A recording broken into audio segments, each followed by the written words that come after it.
এটা দেখবেন বারাকা হবে। একই বড় প্লেটে খাবেন, দেখবেন বারাকা হবে ইনশাআল্লাহ।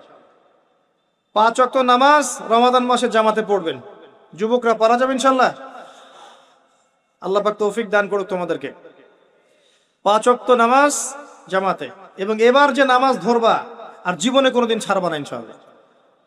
মৃত্যু হয়ে গেলেও মৌতের আগেও 2 রাকাত নামাজ পড়ে মরবা, পারা যাবে?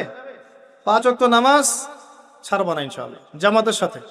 যদি জামাত না পাও, ছুটে যায়, নামাজ কি ছেড়ে দিবা? একা পড়বা। যদি একা পড়তে ভুলে গিয়েছো, ঘুমিয়ে গিয়েছো বা মনে ছিল না, যখনই ঘুম ভাঙবে তখনই নামাজ, যখনই মনে পড়বে তখনই নামাজ। একদিন নামাজ পরের দিনের জন্য রেখে দিবা না, যে পরের দিন গিয়ে কাজা করবো, এটা করবো না। যখনই মনে পড়বে তখনই নামাজ।